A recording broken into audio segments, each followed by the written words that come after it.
Tom Desautel. I teach AP English Language and Composition.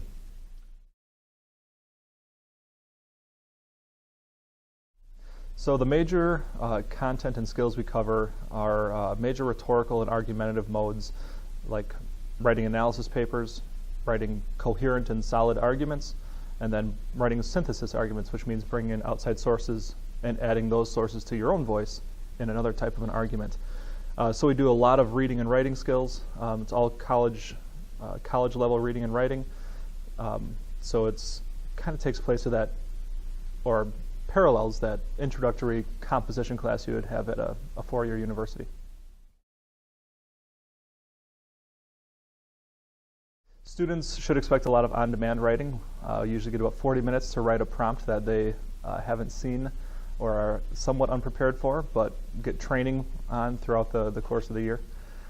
We do some longer group projects, including some kind of business-style advertising rhetoric projects.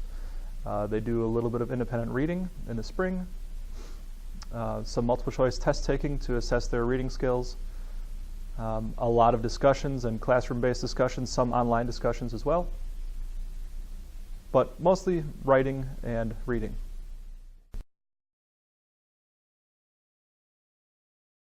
Okay, so in AP English Language and Composition, it's all nonfiction, everything. So we don't do poetry, we don't do drama as in plays, we don't do a lot of fiction reading, although when students do their independent books, they can choose to read fiction or nonfiction. They could even read poetry or drama at that time too. But I would say about 90% of the content we read is all nonfiction. So that's going to be biographies, newspaper articles, journal articles, speeches, all your nonfiction arguments and prose.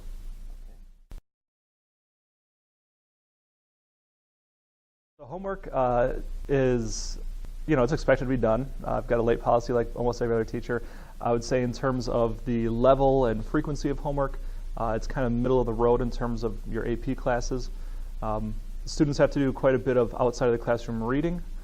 They have to do, most of their writing though is in class. So the homework comes down to finding time to do some reading and some research on your own.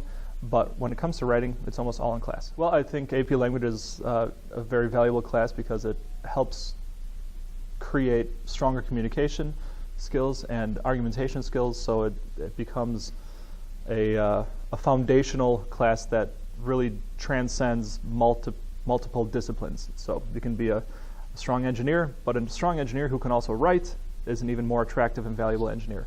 You can be a strong art student, but a strong art student that can articulate with language what he or she does in two-dimension or three-dimension is also a more attractive and stronger applicant both in colleges and workplaces.